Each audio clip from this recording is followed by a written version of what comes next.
വാണിജ്യ വ്യവസായ ലോകത്തിൻ്റെ പ്രതീക്ഷ RBIയുടെ അവലോകന യോഗ തീരുമാനങ്ങൾ പുറത്തു വന്നിരിക്കുന്നു. എം സന്തോഷ് ദില്ലിയിൽ നിന്നും.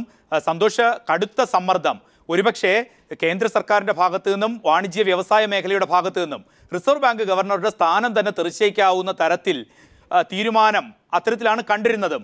ഇപ്പോൾ RBIയുടെ അവലോകന യോഗത്തിലുണ്ടായ തീരുമാനങ്ങൾ എന്തൊക്കെ? പ്രദീപ്, വ്യവസായ ലോകത്തിന് വാണിജ്യ ലോകത്തിന് വളരെയധികം ആഹ്ലാദം പകരുന്ന തരത്തിലുള്ള ഒരു തീരുമാനം തന്നെയാണ് റിസർവ് ബാങ്കിന്റെ ഭാഗത്തു നിന്നും ഉണ്ടായിരിക്കുന്നത്. പലിശ നിരക്കുകൾ 0.5% കുറച്ചുകൊണ്ട് റിപ്പോ നിരക്ക് 0.5% കുറച്ചുകൊണ്ടാണ് വായ്പാ നയ അവലോകന യോഗം അവസാനിച്ചത്.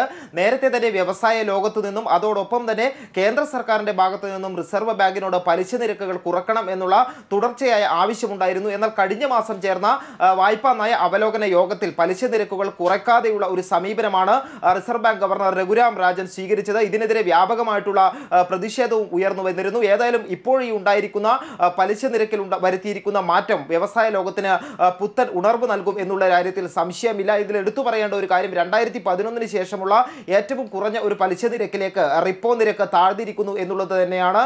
വാണിജ്യ ബാങ്കുകൾ റിസർവ് ബാങ്കിൽ നിന്നും വായ്പയെടുക്കുമ്പോഴുള്ള നിരക്കാണ് റിപ്പോ നിരക്ക്. ഈ റിപ്പോ നിരക്കിനെ അടിസ്ഥാനപ്പെടുത്തിക്കൊണ്ടായിരിക്കും വാണിജ്യ ബാങ്കുകൾ മറ്റു ലോണുകൾക്ക്, വാഹന വായ്പകൾക്ക്, ഭവന വായ്പകൾക്കെല്ലാം തന്നെയുള്ള പലിശകൾ തീരുമാനിക്കുന്നത്. അതോടൊപ്പം തന്നെ നിലവിലുള്ള പലിശ നിരക്കുകളിൽ കുറവ് വരുന്നത്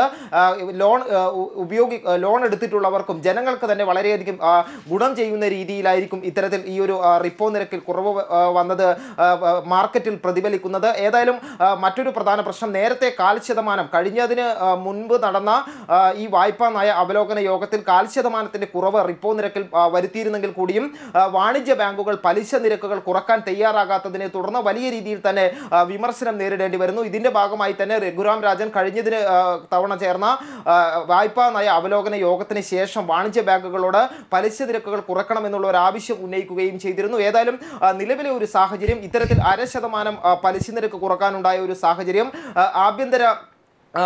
ആഭ്യന്തര വിപണിയിൽ തന്നെ പണപ്പെരുപ്പം അതിൻ്റെ ഏറ്റവും താഴ്ന്ന നിലയിലാണ്. കഴിഞ്ഞ കുറച്ച് മാസങ്ങളായി ഓഗസ്റ്റ് മാസം 3.66% എന്ന ഏറ്റവും കുറഞ്ഞ, അതായത് സർക്കാരിന് നിയന്ത്രിക്കാൻ കഴിയുന്ന തരത്തിലുള്ള ഏറ്റവും കുറഞ്ഞ പണപ്പെരുപ്പ നിരക്കിലേക്കാണ് ഈ ഒരു റേറ്റ് താഴ്ന്നിരിക്കുന്നത്. അതുകൊണ്ട് തന്നെയാണ് ഇത്തരത്തിൽ വലിയ ഒരു 0.5% കുറവ് വരുത്താൻ റിസർവ് ബാങ്ക് തയ്യാറായിട്ടുള്ളത് എന്നുള്ളതാണ് വിലയിരുത്തപ്പെടേണ്ടത്. സ്വാഭാവികമായും പണപ്പെരുപ്പം കുറഞ്ഞിരിക്കുന്ന സാഹചര്യത്തിൽ ഈ പലിശ നിരക്കുകളിൽ ഉണ്ടാകുന്ന കുറവ് വരുത്തിക്കൊണ്ട് മാർക്കറ്റിലേക്ക് കൂടുതൽ പണം എത്തിക്കാനും ഇത് നിക്ഷേപകരെ ആകർഷിക്കുന്നതിനും അതോടൊപ്പം തന്നെ മാർക്കറ്റിൽ ഒരു പുതിയ ഉണർവുണ്ടാക്കിയെടുക്കും എന്നുള്ള കാര്യത്തിൽ തർക്കമില്ല. ഏതായാലും വാണിജ്യ ലോകത്തിന്റെ ആവശ്യം റിസർവ് ബാങ്ക് അംഗീകരിച്ചിരിക്കുന്നു.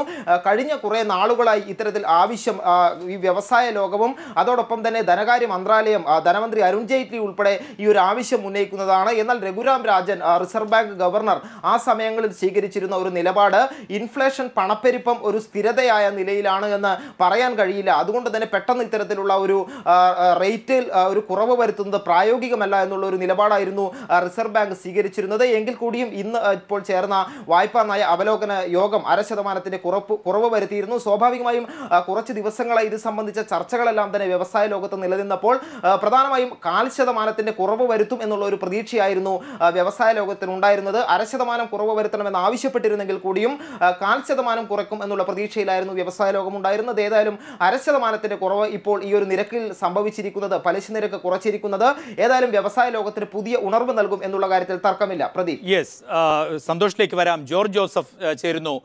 ജോർജ് ജോസഫ്, ഒരുപക്ഷെ അപ്രതീക്ഷിതം എന്ന് പറയാൻ കഴിയില്ല. വ്യവസായ ലോകം, വാണിജ്യ ലോകം, അതോടൊപ്പം തന്നെ കേന്ദ്ര സർക്കാരിൻ്റെ ശക്തമായ സമ്മർദ്ദം, അവലോകന യോഗത്തിലെ തീരുമാനം വരുമ്പോൾ പലിശ നിരക്കുകൾ കുറയ്ക്കുന്നു.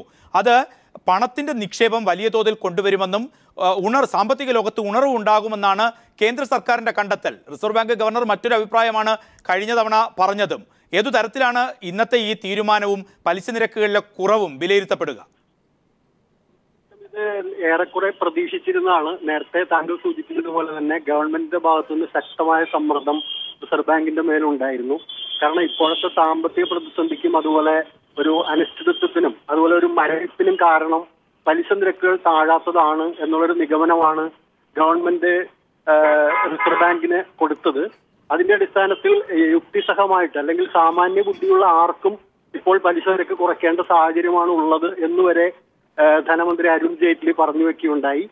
ഏതായാലും നിലവിൽ നോക്കുമ്പോൾ പലിശ നിരക്ക് കുറയ്ക്കുക എന്നുള്ളൊരു രീതിയിലേക്ക്, അല്ലെങ്കിൽ ആ ഗവൺമെന്റിന്റെയും അതുപോലെ പോളിസി മേക്കേഴ്സിന്റെ ഒക്കെ ഒരു സമ്മർദ്ദത്തിലേക്ക് റിസർവ് ബാങ്ക് നീങ്ങിയിരിക്കുന്നു എന്ന് വേണം കരുതാനായിട്ട്. അതിന് അനുകൂലമായ ചില സാമ്പത്തിക സാഹചര്യങ്ങൾ ചൂണ്ടിക്കാണിക്കുന്നുണ്ട്. കാരണം നമ്മുടെ ഹോൾസെയിൽ പ്രൈസ് ഇൻഡെക്സ് മൈനസ് നിലവാരത്തിലേക്ക് കുറച്ച് തുടർച്ചയായി നിൽക്കുകയാണ്.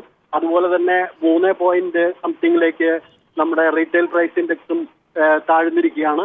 ഈ ഒരു സാഹചര്യത്തിൽ പലിശ നിരക്ക് കുറയ്ക്കുന്നതിനുള്ള ഒരു സാഹചര്യം ഉണ്ട് എന്ന് ഒരു നിഗമനത്തിൽ എത്തിയിരിക്കുകയാണ്. അതോടൊപ്പം നേരത്തെ തന്നെ പറഞ്ഞതുപോലെ തന്നെ എല്ലാ തരത്തിലുള്ള സമ്മർദ്ദം പോലും ഉണ്ടായിരുന്നു. നമുക്കറിയാം, സുബ്രഹ്മണ്യ സ്വാമിയെ പോലെയുള്ള BJP നേതാക്കന്മാർ റിസർവ് ബാങ്ക് ഗവർണറെ പലിശ കുറച്ചില്ലെങ്കിൽ പിരിച്ചുവിടണം, പറഞ്ഞുവിടണം എന്ന് പോലും പറയുന്ന ഒരു അവസരമുണ്ടായി. എന്തായാലും ഈ സാഹചര്യത്തിൽ പലിശ കുറഞ്ഞിരിക്കുന്നു എന്നുള്ളത് വ്യവസായ ലോകവും അതുപോലെ മറ്റു രംഗങ്ങളുമൊക്കെ തന്നെ പ്രതീക്ഷിച്ചിരുന്നത് തന്നെയാണ്. പക്ഷെ താങ്കൾ സൂചിപ്പിച്ചതുപോലെ ഇക്കാര്യത്തിൽ പുതിയ നിക്ഷേപങ്ങൾ വരുമോ അല്ലെങ്കിൽ കൂടുതൽ ഉണർവുണ്ടാകുമോ എന്നുള്ളത് നമുക്ക് കണ്ടറിയേണ്ട കാര്യമാണ്. കാരണം പലിശ നിരക്ക് താഴ്ത്തി എന്നുള്ള ഒറ്റ കാരണത്താൽ കൂടുതൽ വലിയ നിക്ഷേപങ്ങൾ വരും എന്ന് നമുക്ക് കാണാൻ കഴിയില്ല. എല്ലാ തരത്തിലുള്ള സാമ്പത്തിക സാഹചര്യങ്ങളും ഭൗതിക സാഹചര്യങ്ങളും അങ്ങനെയുള്ള സാഹചര്യങ്ങൾ ഉരുത്തിരിഞ്ഞെങ്കിൽ മാത്രമാണ് കൂടുതൽ നിക്ഷേപം. ശ്രീ ജോർജ് ജോസഫ്, താങ്കളുടെ നിരീക്ഷണം വളരെ ശ്രദ്ധേയമാണ്. ഇത് തന്നെയാണ് റിസർവ് ബാങ്ക് ഗവർണർ കഴിഞ്ഞ കാലങ്ങളിൽ അല്ലെങ്കിൽ ഇത്തരത്തിൽ വിവിധ കോണുകളിൽ നിന്ന് സമ്മർദ്ദം ഉണ്ടായപ്പോഴൊക്കെയും അദ്ദേഹം എടുത്ത നിലപാട്. അതിന് അദ്ദേഹം ചൂണ്ടിക്കാണിച്ചത്, ഒരുപക്ഷെ താങ്കൾ ഇപ്പോൾ സുബ്രഹ്മണ്യ സ്വാമിയെക്കുറിച്ച് പറയുന്നുണ്ട്, സുബ്രഹ്മണ്യ സ്വാമിയുടെ മാത്രം കാര്യമല്ല, മറ്റു പല ഘടകങ്ങളിൽ നിന്നും ഇത്തരം സമ്മർദ്ദം ഉണ്ടായപ്പോൾ അവരൊക്കെ ചൂണ്ടിക്കാണിച്ചത് പണപ്പെരുപ്പത്തിൻ്റെ തോത് അത് മൈനസിലേക്ക് വരുന്നു, ചില വ്യത്യസ്തമായ ഘടകങ്ങൾ അല്ലെങ്കിൽ കൂടിയും. അന്ന് അദ്ദേഹം പുലർത്തിയത് ഇതൊരു സ്ഥിരമായ സാമ്പത്തിക മേഖലയെ സംബന്ധിച്ച് സ്ഥിരതയുള്ള കാര്യമല്ല, മാറ്റങ്ങൾ വരാം, താൽക്കാലികമായ നടപടി ഏതൊക്കെ തരത്തിൽ എന്തൊക്കെ പണ ലഭ്യതയെക്കുറിച്ച് പറഞ്ഞാലും അത് സ്ഥിരതയാകില്ല, അനുകൂലമാകില്ല എന്നുള്ളതാണ്. ഇന്ന് ഇത്തരത്തിൽ മാറി ചിന്തിക്കുമ്പോൾ അന്ന് റിസർവ് ബാങ്ക് ഗവർണർ എടുത്ത നിലപാട്, ആ നിലപാടിന് താങ്കളുടെ കണ്ണുകളിൽ ഇന്ന് അതിന് അടിസ്ഥാനമുണ്ടോ?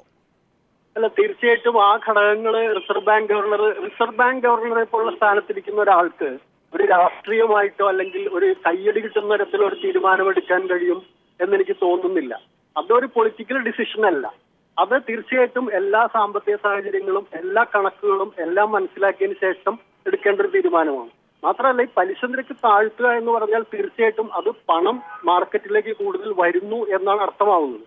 അങ്ങനെ വരുമ്പോൾ ആ പണം നമ്മൾ ഉദ്ദേശിച്ച രീതിയിൽ നിക്ഷേപ മേഖലകളിലേക്ക് അല്ലെങ്കിൽ സമ്പത്ത് പുനരുൽപ്പാദിപ്പിക്കുന്ന മേഖലകളിലേക്ക് പോകുന്നില്ലെങ്കിൽ അത് കൂടുതൽ പണപ്പെരുപ്പത്തിലേക്ക് വഴി തുറക്കും. അത് മാർക്കറ്റിലേക്കാണ് പോകുന്നത്, അല്ലെങ്കിൽ വാങ്ങൽ ശേഷിയിലേക്ക് അങ്ങനെയുള്ള രീതിയിലേക്ക് അത് തിരിഞ്ഞു പോയാൽ തീർച്ചയായിട്ടും ഒരു അപകടകരമായ ഒരു സാധ്യതയുണ്ട്. ആ അപകടകരമായ സാധ്യതയാണ് കഴിഞ്ഞ തവണ റിസർവ് ബാങ്ക് ഗവർണർ മുന്നിൽ കണ്ടത്. അതുകൊണ്ടാണ് അദ്ദേഹം പലിശ നിരക്ക് താഴ്ത്താൻ തയ്യാറായിരുന്നത്. ഇപ്പോഴും വ്യക്തിപരമായ എന്റെ അഭിപ്രായത്തിൽ പലിശ നിരക്ക് താഴ്ത്താൻ അനുകൂലമായ ഒരു സാഹചര്യം ഇന്ത്യയെ പോലുള്ള രാജ്യത്ത് ഇപ്പോഴും ഇല്ല. പക്ഷേ റിസർവ് ബാങ്ക് ഗവർണർ കടുത്ത സമ്മർദ്ദത്തിലായിരുന്നു. കാരണം അദ്ദേഹത്തിന്റെ മേൽ ഇത്രമാത്രം ഒരു സമ്മർദ്ദം ധനവായ്പ അവലോകനത്തിന്റെ മുമ്പ് ഉണ്ടായിട്ടുണ്ടോ, എപ്പോഴെങ്കിലും ഉണ്ടായിട്ടുണ്ടോ എന്ന് ചോദിച്ചാൽ ഇല്ല എന്ന് നമുക്ക് തീർച്ചയായിട്ടും പറയാൻ കഴിയും. അതുകൊണ്ട് അത്തരം ഒരു സമ്മർദ്ദത്തെ അതിജീവിക്കാൻ അദ്ദേഹത്തിന് കഴിഞ്ഞില്ല.